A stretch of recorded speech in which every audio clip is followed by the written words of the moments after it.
Salut, je m'appelle Célie, j'ai 24 ans, je viens juste de finir mes études en sciences politiques. J'habite à Paris, j'ai une grande maison, j'ai plein d'argent, j'ai un gars magnifique, j'ai plein d'amis. Bref, la vie de rêve, genre tous les week-ends en boîte parce que j'aime trop danser. Parce que je suis bien foutue, tout le monde me dit que je suis belle. Bref, la vie idéale. Mais j'ai un problème.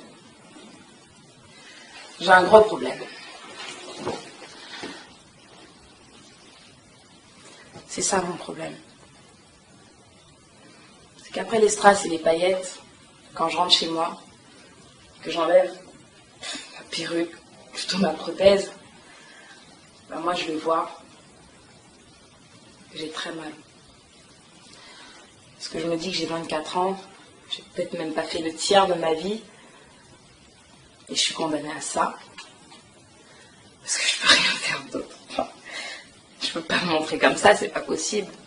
Sinon tout s'arrête. Pourquoi? Parce que je me suis tissée, et encore tissée, parce que je voulais qu'on me dise toujours que j'étais belle et encore belle et de plus en plus belle.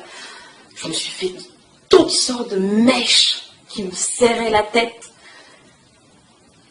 Des mèches, des lourdes mèches, je faisais des coiffures, je tirais.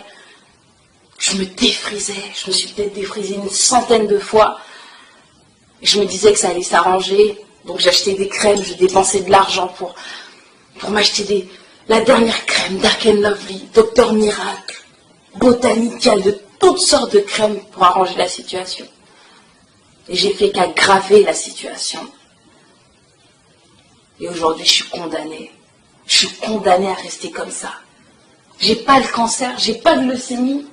Pourquoi est-ce que je dois me traîner ça tout le temps? Pourquoi? Je veux pas que ça vous arrive. C'est un truc que je souhaite même pas à mon pire ennemi. Alors faites attention à vos cheveux, parce que ça peut être indélébile. Voilà, donc la réalité de Soli, qui est certainement la réalité de millions de femmes noires qui sont dans le même chaos, dans la même souffrance. Hein. Donc nous avons initié une campagne, l'aide de la populace, encore une fois, c'est encore nous, une campagne contre les méfaits du tissage, du défrisage, des tresses et de tout ce qui a trait à la maltraitance du cheveu afro. Aujourd'hui, il faut que ça rentre dans les têtes, il faut que ça se comprenne. Il y a un problème, un sérieux problème. Ouais, il y a un gros problème et ce qui moi me fait mal, c'est que personne n'en parle.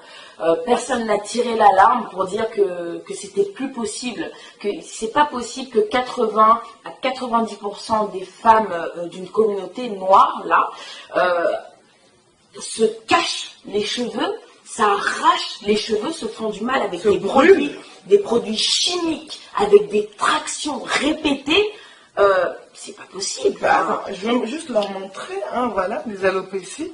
Hein, malgré que ça fasse des mois que je sois devenue naturelle, j'ai toujours un problème pour faire pousser mes cheveux de devant à cause des tractions. C'est des problèmes de millions de femmes. Voilà. C'est pas juste moi avec mon problème et son problème, c'est des millions de femmes, c'est nos mamans.